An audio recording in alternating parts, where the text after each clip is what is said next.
우리가 호흡하면서 평생 학습과 관련된 부분들을 접목하면서 창업을 하지만 경영학 박사님들 혹은 오랫동안 비즈니스 계통에서 사업을 운영했던 선생님들의 교수님들의 말씀을 여러분이 더 귀담아 들으면 더 알찬 내용이 될 겁니다. 그다음에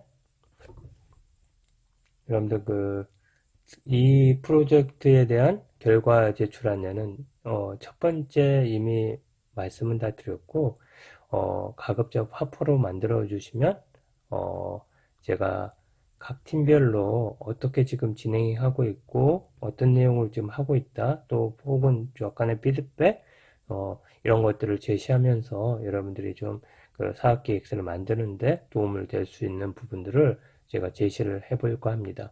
어, 영상 토론이나 문자 토론이나 어떤 프로세스를 조금 이렇게 캡처해 갖고 넣어주면 더 리얼할 것 같아요. 어차피 그런 부분들을 제가 해놔야 나중에 동영상 만드실 때, 사업계획서 만드실 때 그 내용만 제시하는 것도 있지만 이런 내용들이 어떻게 나오는지 잠깐 이렇게 보여주면서 제시를 해주면 좀 더 리얼하잖아요. 네, 그래서 5월 22일까지 아마 토요일 날인가요? 금요일 날인가요? 22, 23시까지 하고 주말 좀 쉬신 다음에 또 마지막 주에 바짝 또 뭐 스워트 분석이나 또 내부 환경 분석 또 뭐 또 뭡니까 그거 비즈니스 컨버스에 대한 부분들 이런 것들을 좀 실습을 해보고 여러분들 아마 12주째는 여러분들이 했던 내용들을 쭉 리뷰를 하면서 아마 어떤 것들을 좀 고려해야 되는지 제시하면서 12주에는 여러분들이 그 동영상을 만들 수 있는 시간들을 좀 가지면서 사업계획서를 완성하는 시간을 가질 겁니다.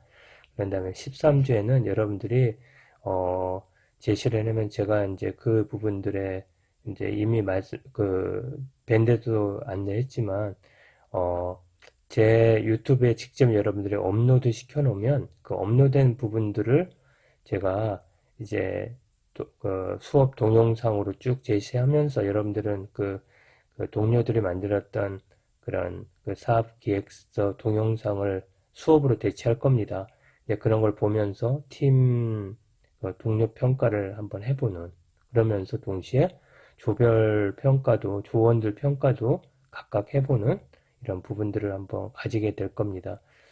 팀장님들 고생하는 것들은 제가 잘 기억하겠습니다. 어쨌든 좀 고생을 해 주시고요. 팀원들도 마찬가지예요. 본인이 팀장이라고 생각하고 적극적으로 해 주시기 바랍니다. 자, 이제 여러분들 그 외부 환경에 관한 동영상을 먼저 좀 제시하고, 그다음에 제가 수업 안내를 하고, 그다음에 또 하나의 동영상을 보면서 외부 환경이 어떤 건지 특히 여러분들 많이 쓸 겁니다. 3C나 STP 전략은 굉장히 많이 쓰거든요. 그래서 그런 부분들을 좀 여러분들이 학습해보는 그러면서 사업계획을 한번 고민해보는 그런 시간을 가졌으면 좋겠습니다. 자, 잘 시작.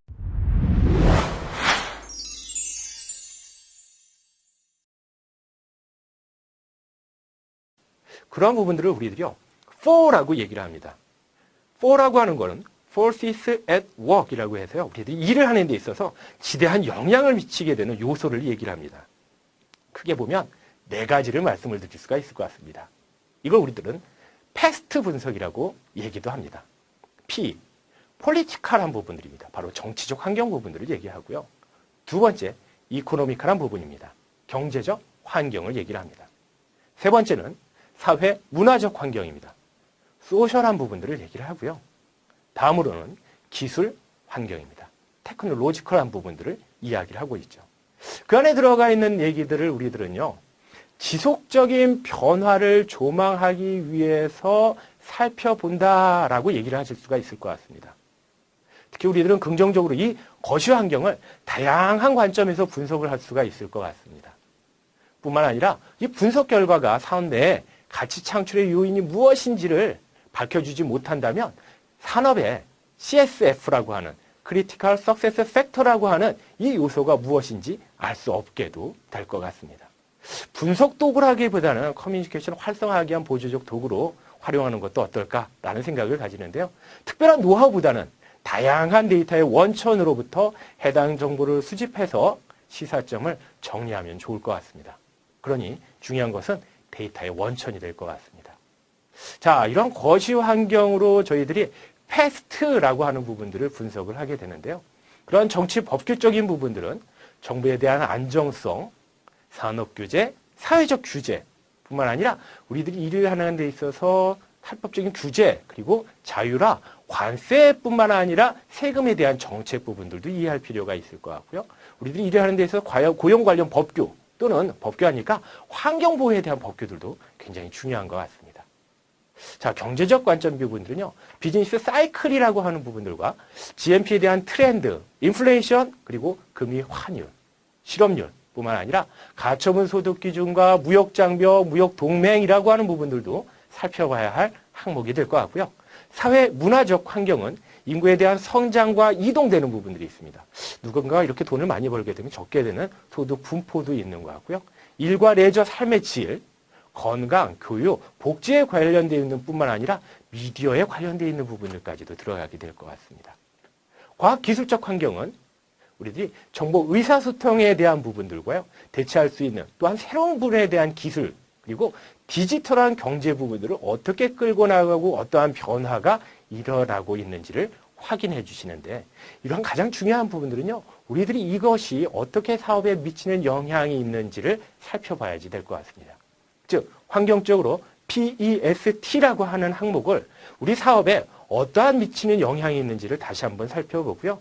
그것이 우리에게 기회가 되는지 위협이 되는지 점검해 볼 필요가 있습니다. 이 점검에 따라 여러분들은요. 우선순위를 통해서 일을 하게 될 것 같습니다. 바닷물이 급속도로 빠져나가면 쓰나미를 생각을 해야 되죠. 그와 관련되어 있는 사업에 미치는 영향이 분명히 있는 것 같습니다.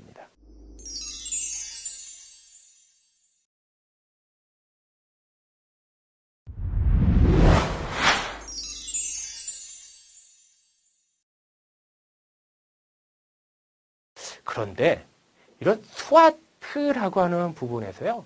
우리들이 요즘은 3C라고 하는 사고로 변경이 되고 있는 것 같습니다. 왜 그럴까요? 기회와 위협이라고 하는 외부 환경적인 부분들은 우리들이 가지고 있는 국내 정세뿐만 아니라 시장과 고객의 변화와 경쟁사에 관련되어 있는 이야기까지 전부 다 포괄적으로 포함이 되어 있기 때문에 그렇습니다. 근데 여기서 보면요. 자산은 강점과 약점으로 나타나고 있죠. 강점과 약점에서는 우리들이 가지고 있는 부분을 자사라고 하는 측면 하나만 가지고 있는데요. 기회와 위협은 굉장히 많은 부분들을 포함을 하고 있습니다. 대칭이 안 된다라는 거죠. 그래서 자사라고 하는 측면을 놓고요.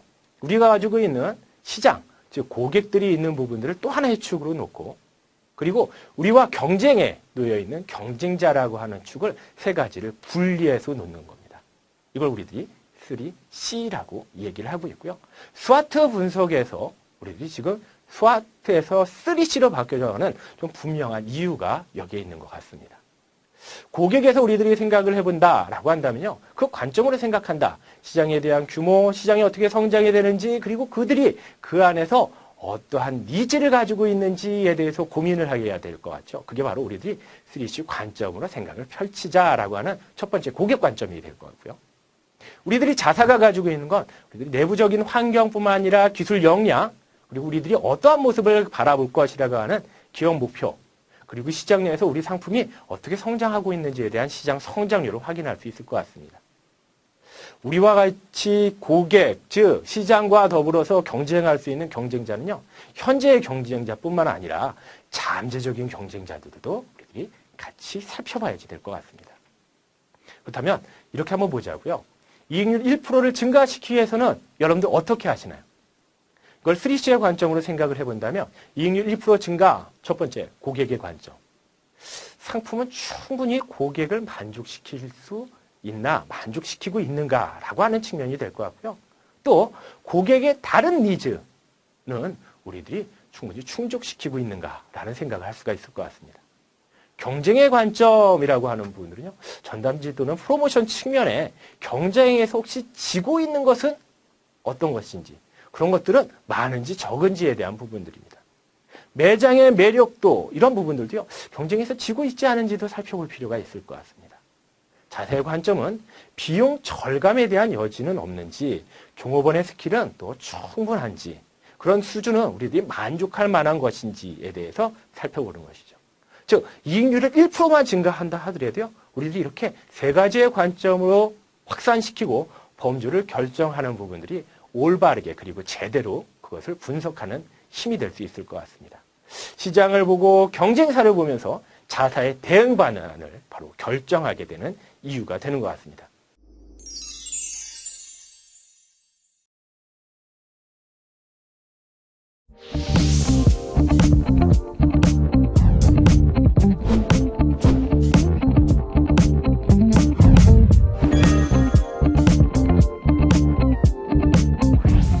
여러분의 사업 계획을 설명하면서 많이 활용하는 STP 분석, 호피믹스, 스왓 분석을 어떻게 진행하는지를 한번 설명을 드려보겠습니다.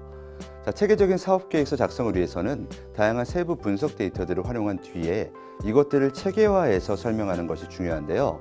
자, 일단 저희가 마케팅에서 많이 활용하는 STP 분석을 먼저 살펴보도록 하겠습니다.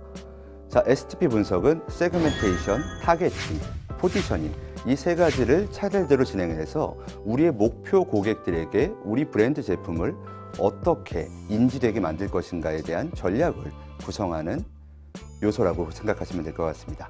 국내의 모든 소비자들을 전체 소비자라고 봤을 때 먼저 우리의 타겟 소비자를 뽑아내기 위해선 의미 있는 기준으로 이 소비자들을 구분할 필요가 있습니다.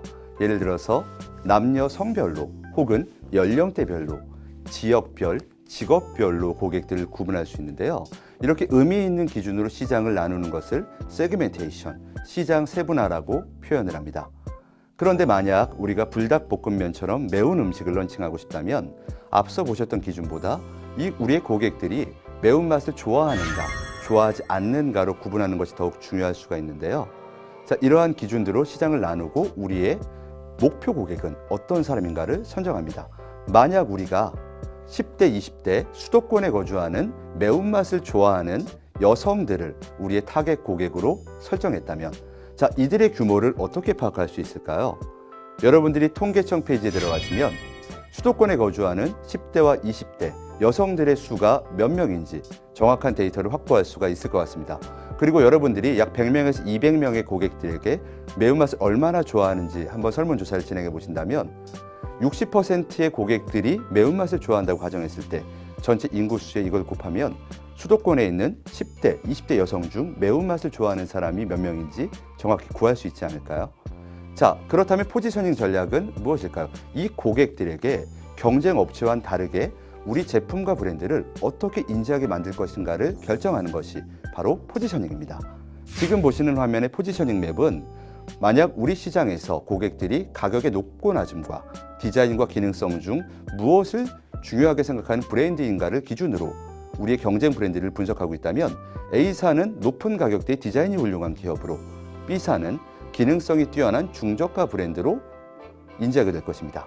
그리고 이 안에 비어있는 틈들이 새로운 사업자가 들어갈 수 있는 새로운 기회의 영역이라고 이야기할 수 있을 것 같습니다. 자, 포지셔닝의 예시를 한번 볼까요? 자, 과거의 라면 시장을 가격과 매운맛의 정도로 구분하면 지금 보시는 화면처럼 다양한 브랜드의 라면들이 위치를 하게 됩니다. 같은 가격대에 있는 각사의 대표 브랜드인 신라면, 진라면, 삼양라면들을 매운맛의 정도로 구분하면 가장 매운 신라면과 매운맛이 가장 덜한 삼양라면으로 하나하나 위치를 하게 되고요. 나머지 라면 브랜드들을 각각의 위치를 시켜보면 위쪽에 고가의 제품들 영역에 좀 새로운 기회가 있지 않을까를 한번 예측해 볼 수가 있을 것 같습니다. 자, 그래서 새로운 사업들이 비어있는 영역에서 출시되는 것들을 볼 수가 있는데요. 이 시장 자체는 시간이 지나면 변화하기도 합니다. 매운맛을 선호하는 고객들의 선호도가 강해지면 오른쪽 영역으로 매운맛 영역이 넓어지게 되고, 그렇게 새롭게 생긴 기회를 잡은 것들이 불닭볶음면 같은 아주 매운맛의 브랜드라고 할 수 있습니다. 만약 여러분들이 기획한 아이템이 신라면과 동일한 매운맛에 동일한 가격대로 출시되었다면 강력한 시장 독점적 브랜드를 이겨내기가 쉽지 않다라고 판단할 수 있는데요. 이런 것을 통해서 우리가 시장 내에서 어떠하게 고객들에게 인지될 것인지를 결정하는 것이 포지셔닝 전략입니다. 자, 포지셔닝 전략이 결정되셨다면 우리가 세웠던 전략을 바탕으로 고객들이 실제로 어떻게 우리 브랜드를 이렇게 인지하게 만들 것인가, 이 전술적 측면들을 결정하시는 게 마케팅에 있어서의 포피 믹스 전략입니다. 프로덕트, 프라이스, 프로모션, 플레이스, 제품 수준, 가격, 홍보 전략, 유통 전략, 이 네 가지 영역들을 조합을 해서 우리가 세웠던 포지셔닝 전략을 실현할 수 있는 계획을 세우는 것이 바로 포피 믹스 전략인데요. 여러분들이 사업 계획서에 이 포피 믹스 양식 정도를 간략히 표현한다면 어떻게 마케팅 전략을 인식하고 실행을 계획하고 있는지를 간단하게 설명하는 데 도움이 되지 않을까 생각을 합니다. 자, 예를 들어서 이 포피 믹스 전략을 실행할 때에는 만약 우리가 세련된 디자인의 명품백을 우리 포지셔닝 전략으로 설정하셨다면, 자, 우리 제품을 만들 땐 최고급 가죽을 사용하고 장인이 만든 제품으로 포지셔닝하고 내구성이 뛰어난 세련된 디자인으로 제품을 제작해야 하고요. 가격은 당연히 초고가 전략을 취해야 할 것 같습니다. 그리고 이러한 포지셔닝 전략을 위해서 우리가 홍보 전략을 취한다면 아무 곳에서나 프로모션을 진행하는 것들이 아니라 패션쇼라든가 명품 패션 잡지, 그리고 이미지가 맞는 연예인 PPL을 통해서 이런 포지셔닝 전략들을 실행할 계획들을 수립하셔야 될 것 같고요. 유통 전략 같은 경우에도 우리의 포지셔닝 전략을 실행할 수 있도록 고급 백화점과 면세점, 명품관을 바탕으로 판매 전략을 수립하는 것이 올바르다고 할 수 있습니다. 이러한 것들이 모두 다 잘 조합이 되고 실행이 되었을 때 여러분들이 원했던 포지셔닝 전략이 그대로 실행될 수 있을 거라고 생각을 합니다. 자, 다음으로 소개해드릴 양식은 경영 전략의 방향성을 설명할 수 있는 수학 분석 전략입니다. 자, 수학 분석은 기업의 내부 요인과 외부 요인을 종합적으로 고려하여 기업들이 현재 상황에 맞게 어떠한 전략을 실행할 것인지를 설명하는 양식이라고 보면 될 것 같은데요. 기업의 내부 요인이라고 하는 것들은 기업 내부에서 통제할 수 있는 요소들을 설명할 때 표현하는 방식들이고요. 기업의 내부 요인을 강점 요인과 약점 요인으로 구분하는 것이 먼저입니다. 다음으로는 기업의 외부 환경을 설명하는 기회 요인과 위험 요인들을 저희가 활용할 수 있는데요. 자, 기업의 외부 요인이라고 하면 기업 내부에서 통제가 불가능한 이러한 요소들을 이야기합니다. 대표적으로 뭐가 있을까요?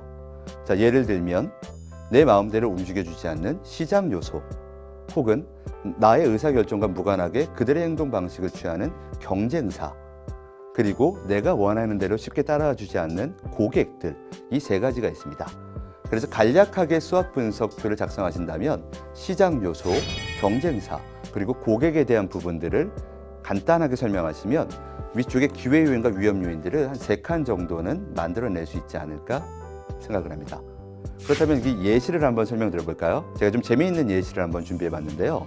어떠한 남학생이 소개팅 전략을 수립한다라고 했을 때 먼저 이 남학생이 통제할 수 있는 본인의 강점과 약점을 한번 분석을 해볼까요? 자, 이 남학생은 공부를 굉장히 잘한다라고 합니다. 그런데 이 남학생의 약점을 한번 분석을 해보니까 얼굴이 그렇게 막 굉장히 잘생기지 않은, 외모가 조금 애매하다고 평가를 받는 학생이라고 한번 이야기를 해보겠습니다. 이 남학생은 이번 소개팅을 꼭 성공을 하고 싶은데요. 시장의 환경들을 한번 분석을 해보니까 나에게도 기회 요소가 있는 것 같습니다. 최근의 트렌드가 여성들이 조각미남보다는 훈남을 좋아하는 트렌드가 퍼져 있다는 것들이 판단되어서 이건 나에게 기회 요인이 되겠는데? 라고 생각을 했는데요. 안타깝게도 시장에 위험 요소가 있습니다. 이 시기가 좀 지나다 보니까 여성들이 이야기하는 훈남의 기준들이 점점 높아지고 있습니다. 그렇다면 이 상황에서 남학생은 어떤 전략을 취해야 될까요? 자, 내 장점을 최대한 살리기 위해서 소개팅에 나가서 내가 훈남처럼 보일 수 있도록 안경도 새로 쓰고 패션도 그런 트렌드로 맞추고 본인이 공부를 잘하는 엘리트 훈남 포지셔닝으로 적극적으로 여성분을 공략하거나, 혹은 우리가 이 위험 요인들을 극복하기 위해서 지금은 조금 어려우니까 공부를 더 열심히 하고 젊은 나이에 성공하는 건 어떨까? 혹은 자, 제 얼굴이 훈남이지 않나요? 라고 세뇌를 시키는 전략을 취할 수도 있습니다. 마지막으로는 나의 약점과 시장의 위험 요소들 속에서 어떻게 이 위기를 극복할 것인가? 지금 너무 극복하기 어렵다면 내가 이 사업을 진행하지 않거나, 혹은 이 남학생의 경우 지금 소개팅을 포기하고 군대를 갔다 와서 다음 기회를 노려보는 건 어떨까까지 생각을 할 수가 있습니다. 자, 지금 몇 가지 양식들을 설명해 드렸는데요. 반드시 이러한 표들이 사업계획서에 들어가야만 하는 것들은 아닙니다. 하지만 일반적으로 체계적으로 사업계획서를 보여주기 위해서 이러한 양식들을 활용한다면 여러분들이 표현하는 이야기들을 조금 더 전문적으로 전달할 수 있는 기회를 얻을 수 있지 않을까 생각을 합니다. 필요한 만큼 활용하셔서 더 좋은 결과로 연결하시기를 기대하겠습니다. 와이즈 플래닛 컴퍼니 김보균 이사였습니다. 감사합니다.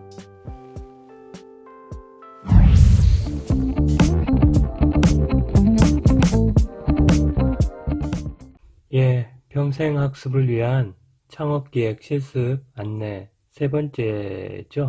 실제적으로 세 번째 여러분들의 실습을 제공을 할 텐데요. 이번에는 이제 그 외부, 내부 환경 분석에 대해서 여러분들 살펴보게 될 겁니다. 특별하게 이제 외부 환경에 있어서 가장 중요한 것이 3C, STP 분석, 그 다음에 패스트 분석, 스워트 분석, 뭐 이런 것들이 있는데 이걸 바탕으로 해서 마지막으로 비즈니스 모델, 캔버스를 만들어 보면서 여러분들 이제 사업 계획서를 한번 만들어 보는 뭐 여러 가지 기법들이 있는데 지금 제시한 내용들을 이렇게 프로세스를 따라가면서 여러분들 한번 창업 기획서를 만들어 보면 꼭 지금 창업을 하지 않더라도 여러분들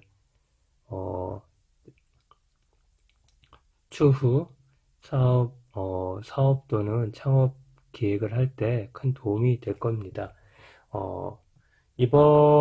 지난번에 했던 내용들을 그냥 그대로 갖다 쓰려고 해요. 사실 이런 내용들을 지금 책으로 만든다고 작업은 해놨는데 잘 보이지도 않죠? 말로 그냥 간단하게 설명할 것이고, 또 저보다 더 전문가들께서 한 강연들, 또 여러 가지의 어떠한 동영상들, 이것들을 함께 묶어서 여러분한테 제시를 해 드릴게요. 잘 보시고 이분들의 여러 가지 해안들을 활용해서 여러분들 이제 그 실습은 뭐냐면 패스트 분석, 3C 분석, 그 다음에 STP 전략을 수립해보는 그런 실습을 세 가지를 하게 될 겁니다. 미리 예고하신 대로 10주차는 사업계획서가 뭔지 이 부분에 대해서 여러분들이 한번 살펴보면서 팀별로 사업 아이템을 이미 선정을 했으면 제시된 그런 사업 아이템 그 계획서의 어떤 안을 가지고 또 내용들을 가지고 여러분들 한번 창업 그 기획서의 초안을 한번 마련해 보면서 시간을 한번 보내시고 11주, 12주, 2주에 걸쳐서 많은 실습들을 하게 될 겁니다. 이제 그래서 금방 말씀드렸던 패스트, 3C, STP, 7S, 그 다음에 스워트 분석, 그 다음에 또 여러분들 그 비즈니스 모델 이런 것들을 좀 수고를 좀 여러분한테 끼쳐야 될 것 같아요. 그래서 좀 간단하게 말씀을 드릴게요. 이제 가장 중요한 게 이미 이제 아이디어 도출을 명목집단법에 했고 앞부분에서 이제 컨셉 보드나 또 아이디어 정의서 이 부분들을 토대로 했고 그 다음에 또 이제 사업 타당성을 분석하는 이러한 것들에 대해서 실습을 이제 하게 될 거고, 이번 그 실습은 이제 이 세 가지 측면을 한번 볼 거예요. 여러분들이 이제 하려고 이제 설정을 했던 또 팀 사업 혹은 창업 기획을 하고 있는 이런 부분들에 대해서 어떤 환경적인 측면에서 어느 정도 지금 성공 가능성이 있는지 이런 부분들을 한번 비교해 보는 겁니다. 예를 들면 또 경쟁사와 비교해서 또 고객들의 지금 가치가 어떤 거고 고객이 요구하는 것들이 어떤 거고 그다음에 뭐 여러 가지 시장을 세분화해 볼 수 있고, 그다음에 타겟팅을 정해야 되고, 또 자기의 이제 그 프로그램을 이렇게 엎어서 이제 그 어떤 그 포지셔닝을 해보는 이런 부분들을 한번 실습을 해보도록 하겠습니다. 간단하게 설명을 드릴게요. 자, 환경 요인은 내적 요인과 외적 요인이 있는데 이번 실습에는 외적 요인을 볼 겁니다. 내적 요인은 어떤 거냐면 자사의 경영 자원과 핵심 역량, 그러니까 그 내가 창업하려고 하는 어떤 그 비즈니스 또는 사업체의 자원이 어떻고 경쟁력이 어떻고 그 역량이 어느 정도인지 기술 수준, 근무 환경, 프로그램, 강사 이런 것들이 될 수 있겠고요. 그다음에 외적 요인은 여러 가지 이제 부분들인데 먼저 제시할 게 이제 패스트 분석이에요. political, economic, social, technical 이렇게 정치적이면서 정치적이고 법률적인 규제나 지원 등이 어떤지, 그다음에 social, 베스트니까 economic부터 할게요. 경제적인 상황이나 지금 어떤 경제적인 여건이나 경제적인 전망이나 어떤 그런 수요 같은 이런 측면들을 한번 살펴보고, 소셜은 소셜에는 소셜 컬처럴에서 어떤 고령화나 맞벌이나 또 사회적인 지금 어떠한 그 계층의 요구나 이런 것들을 이제 뭐 예를 들면 또 10대, 20대의 어떤 그런 어떤 계층들의 어떤 지금 소비의 어떤 경향이나 또 여러 가지 인적 자원 개발이나 이런 측면에 있어서의 어떤 요구들 이런 것들이 다 소셜, 컬처럴 부분일 거고, 테크니컬을 하는 거는 뭐냐면 4차 산업혁명 기술들 뭐 이런 것들의 지금 동향을 한번 분석해 보는 게 베스트 분석이다. 그 다음에 3S 분석은요, 보시다시피 3S 분석은요 보시다시피 고객과 경쟁사에 대비하고 우리 내 자사의 그러한 역량이 어떻다, 또 경쟁력이 어떻다라, 강점이 어떻다, 이런 것들을 한번 살펴보는 거고, 또 반대로 내 회사 관점에서 이제 고객이나 또 시장을 봐야 돼요. 그러니까 경쟁사를 한번 봐야 돼. 그러니까 고객이나 시장의 관점에서 내 회사가 정말 성공 가능하겠냐, 혹은 내 회사 관점에서 지금 고객의 시장에 잘 맞춰져 있느냐, 타겟을 잘 맞췄느냐, 또 시장의 동향의 측면에서 장기 비전, 또 어떤 성장 가능성의 측면에 그 지속 가능성 측면에서 내 회사가 어떠냐 이런 것들을 살펴보고, 또 경쟁사 대비해 가지고 내 회사를 비교해 보는 이런 삼각형의 3S 분석이 있어야 된다. 그래서 컴퍼니, 커스터머, 컴피티터에서 경쟁사 이 부분들이다. 자, 그러면 자사부터 볼게요. 학원의 프로그램이나 운영 전략이나 강사나 접근성이나 모집 및 등록 지속성 등을 분석하고, 학원의 인적 프로그램 홍보 등은 적절한가, 경쟁력이 있는가를 보는 겁니다. 뭐에 대비해서? 고객 시장과 경쟁사 대비해서. 자, 고객 시장의 측면에는 시장 규모와 시장 성장률을 파악하고요.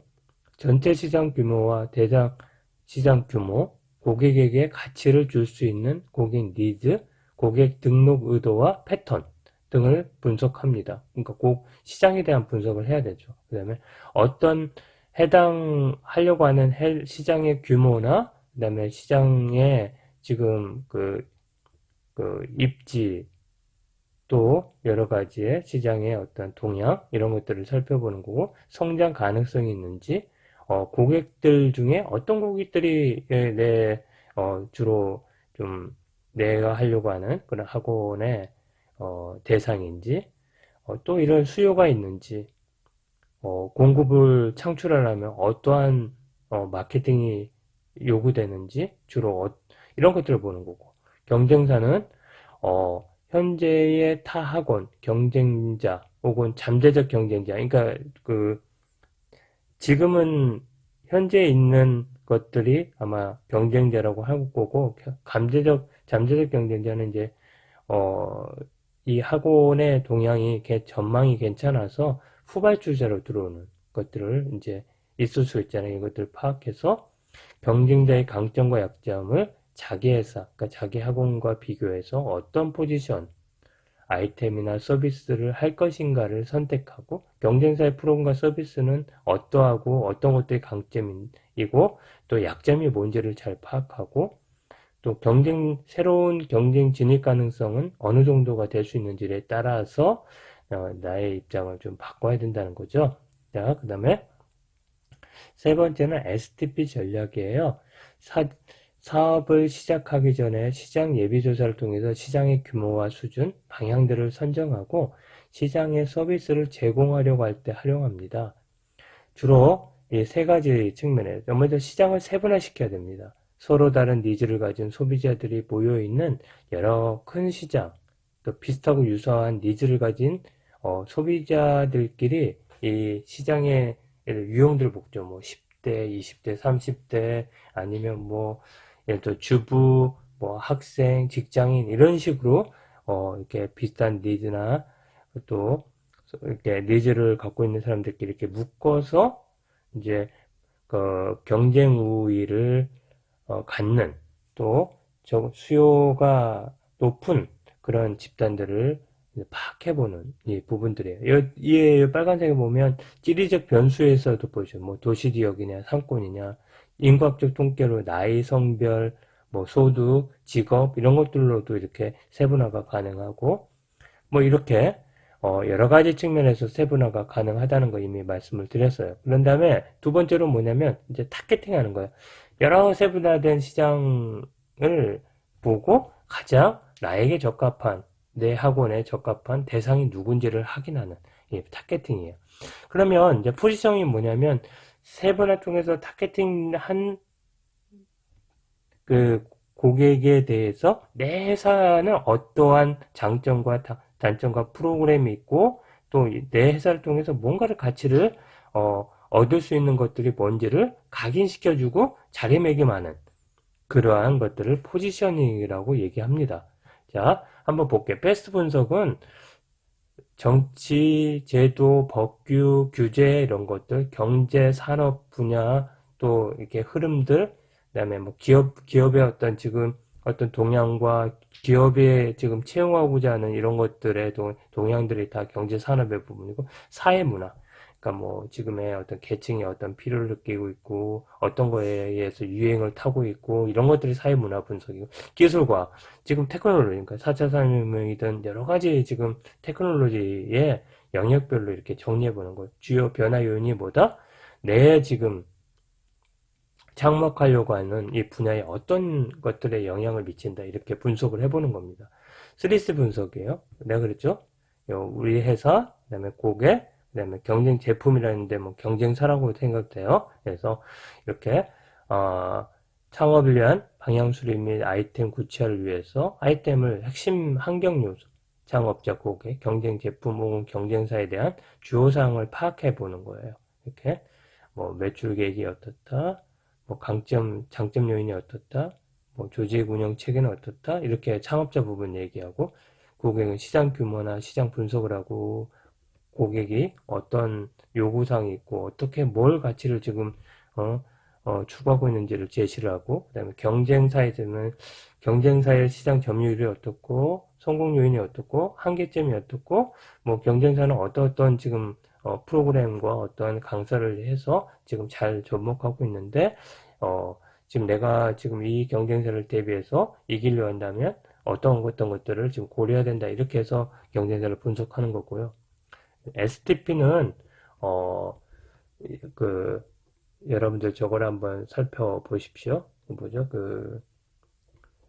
제가 드린, 같이 제공하는 그런 그 동영상을 보면서 여러분들이 STP 이 부분에 있어서 한번 도출을 해봐서 안을 제시해보는 것을 될 수 있어요. 그러니까 이번 그 실습에는 크게 패스트 분석, 3C, 그 다음에 STP 분석을 통해 가지고 이제 어떤 아이디어, 사업 아이템을 가졌던 것들에 대해서 지금 시장이나 경쟁사나 이런 대비해 가지고 세분화된 내용들을 한번 분석해 보는 것이 이번 실습이다라고 생각을 하시면 되겠습니다. 자, 수고하셨습니다.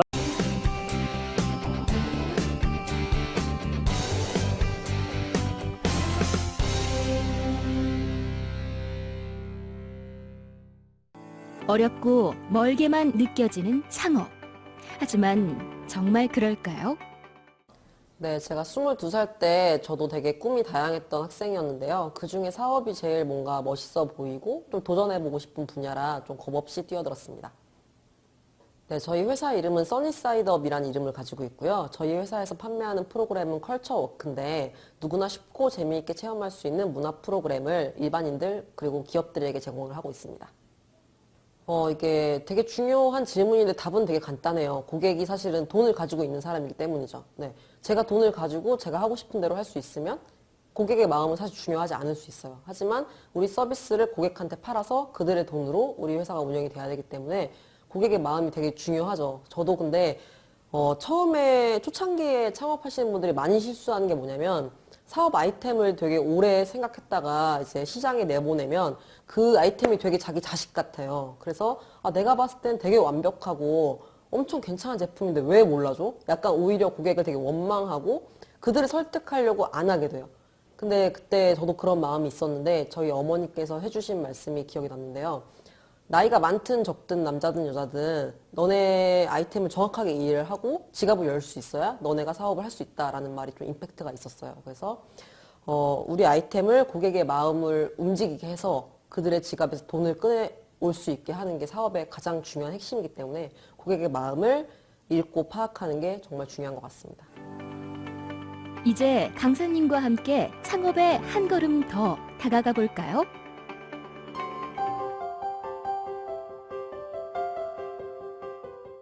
이번 시간에는 고객 유형과 고객 니즈에 대해 알아보겠습니다. 또한 고객이 추구하는 가치와 기업의 대응에 대해서도 살펴보겠습니다. 자, 고객의 유형은 수요처나 해당 산업, 그리고 목표 시장, 고객의 특성 변수 등 여러 가지 기준에 따라서 구분될 수 있겠습니다. 따라서 고객의 유형을 정형화시켜서 특정하기는 매우 어렵다고 하겠습니다. 일반적으로 이 고객의 유형을 정의할 때 정부나 기업, 일반 소비자로 내분류할 수 있을 것이고 일반 소비자 안에서도 시장 세분화의 변수를 적용해서 지리적인 요인들, 그다음에 인구 통계적인 즉 남녀, 연령대 또는 우리 소득 수준이라든지 같은 것들이 인구 통계적 요인이 되겠죠. 그 외에도 심리적인 요인, 고객들이 살아가는 모습이라든지 사람들이 추구하는 가치라든지 또는 구매 및 사용자 특성이나 행동 특성 등이 우리가 시장을 세분화하는 기준이 되겠습니다. 또한 기업 고객의 경우에도 기업의 규모나 구매량이나 조직의 특성이나 고객의 특성에 따라서 유형을 구분해 볼 수 있을 것입니다.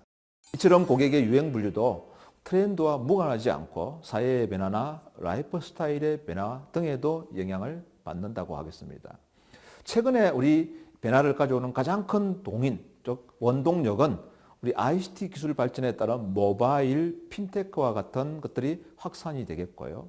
그 외에도 최근에 혼밥이나 혼수가 같이 1인 가구의 정대, 그 외에도 여성의 사회 진출, 또한 경제적인 경기의 문제 등 다양한 요인들이 우리가 고객의 유형을 분류하는 데 영향을 미친다고 하겠습니다. 왜냐하면 이와 같은 것들의 변화들이 고객들의 추구하는 가치의 변화를 가져오고 사회의 여러 가지 현상들의 변화를 가져오고 있기 때문에 그렇다고 하겠습니다. 자, 고객의 유형을 알기 위해서는 고객의 니즈에 대한 분류를 이해할 필요가 있는데요. 인간의 근본적인 욕구에 대해서 매슬로우가 욕구의 5단계를 얘기한 바가 있습니다.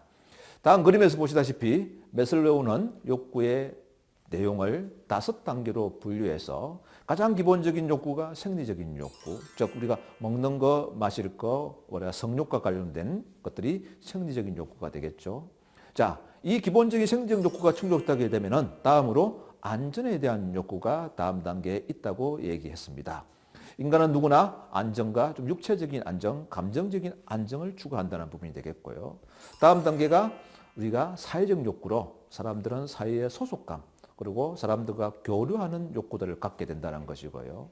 네 번째 단계가 존경의 욕구가 되겠습니다. 자기 존중뿐만 아니고 사회적인 위상이나 우리가 누구로부터 인정받고 명예를 추구하는 것들이 바로 우리가 존경에 대한 욕구가 되겠고요. 마지막 단계가 자아 실현의 욕구가 되겠습니다. 인간은 누구나 자아 실현하고 자기가 갖고 있는 성장의 잠재력을 극대화하고자 하는 것을 우리가 자아 실현의 욕구라고 하겠습니다. 자, 이처럼 제반 상황과 인간이 추구하는 욕구를 이해하는 것은 창업기업이 고객을 이해하는 데 매우 도움이 된다고 할 것입니다. 우리 창업기업은 인간의 근본적인 욕구들을 이해를 통해서 고객들이 추구하는 가치, 고객들이 원하는 부분들에 대해서 깊이 있게 이해할 수 있을 것입니다.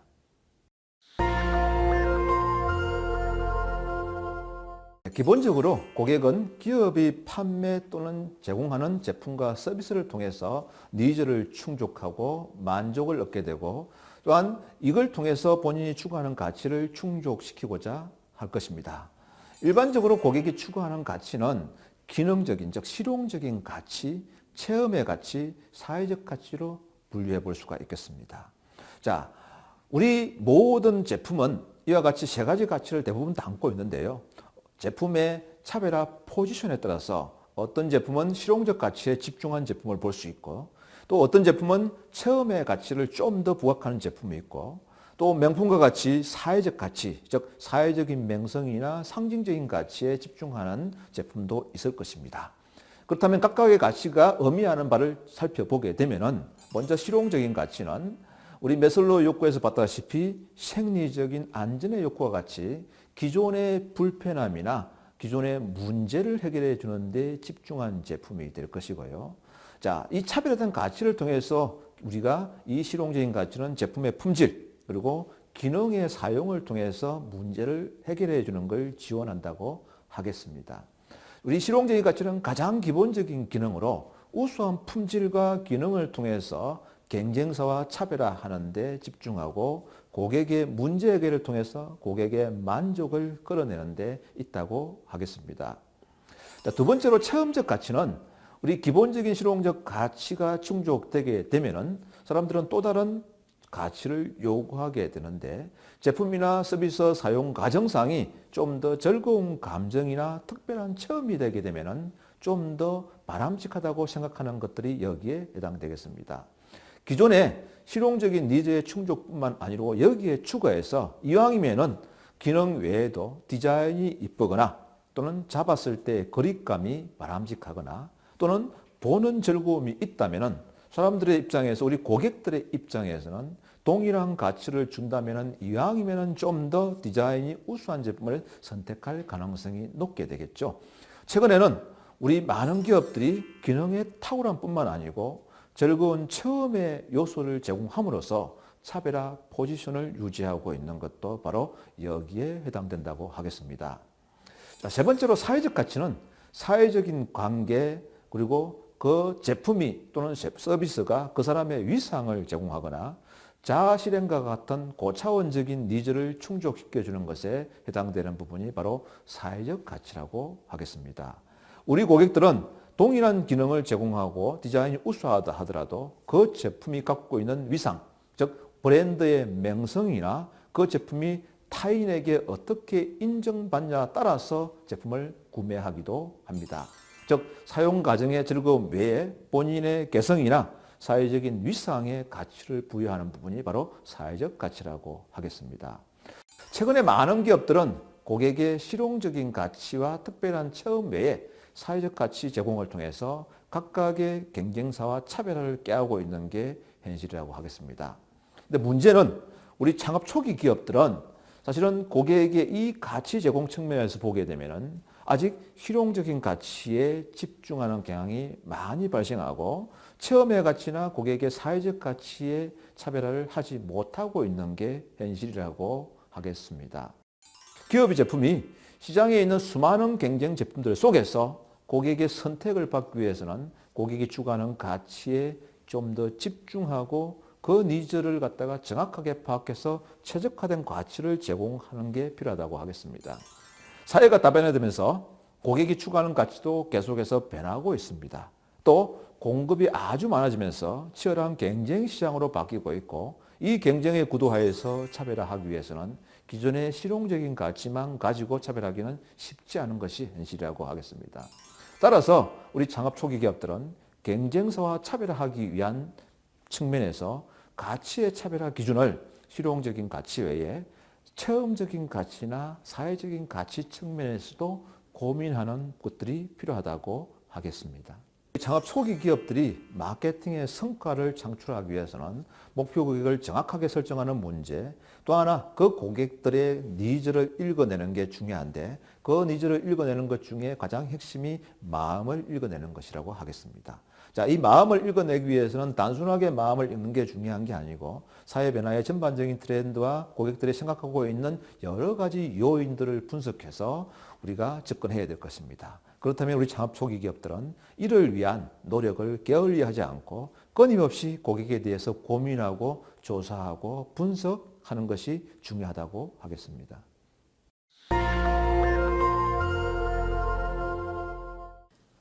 사실 이 고객이라는 게 사업자 입장에선 되게 다양해요. 우리 물건을 사는 사람이 고객일 수도 있고, 그리고 우리 회사에서 일을 하는 직원들이 그 사람들한테는 내가 월급을 주지만 그 사람들도 잠재적인 고객이라고 볼 수 있거든요. 그런 다양한 사람들 고객이라고 칭했을 때 그들의 마음을 읽는 팁은 컴플레인을 잘 받아들이는 거예요. 네, 이게 되게 중요한데, 왜냐면 내가 생각하는 마음하고 고객이 생각하는 마음하고 다르거든요. 근데 고객이 생각을 해봤을 때 어떤 데 내가 만약 밥을 먹으러 갔을 때 밥이 별로예요. 근데 사장님이 물어보시죠. 아, 오늘 음식 어땠어요? 라고 하면 사실 대부분은 네, 괜찮았어요. 맛있게 먹었습니다. 라고 하고 그 가게를 나가고 다시는 그 가게에 안 가요. 그렇기 때문에 그들의 컴플레인을 최대한 끌어내서 그거를 기회로 만들어서 그걸 수정한다면 그 고객은 엄청나게 우리 회사의 팬이 되거든요. 그래서 예를 들자면 저희 회사에 이제 물건을 사고 오시는 고객분들이나 또는 우리 직원들이 저한테 컴플레인이나 피드백을 줄 때가 있어요. 그럼 저는 그걸 우선 첫 번째로 되게 경청해서 잘 들어요. 우선 그들의 이야기를 듣는다는 것만으로도 그들한테는 되게 좋은 피드백이 되거든요. 그래서 첫 번째로는 잘 듣고, 두 번째로는 물론 말도 안 되는 비난은 받아들이지 않아요. 근데 우리 회사에 적용을 하면 좋을 만한 피드백이 있다면 반영을 해요. 그런 다음에 세 번째로 그 반영된 걸 보여줘요. 그 고객한테 다시 와달라고 하든지 우리 직원한테 내가 이런 걸 반영했다. 그러면 진짜 그분들은 오히려 엄청나게 진짜 아까 말씀드린 것처럼 중요한 팬이 되는 것 같습니다.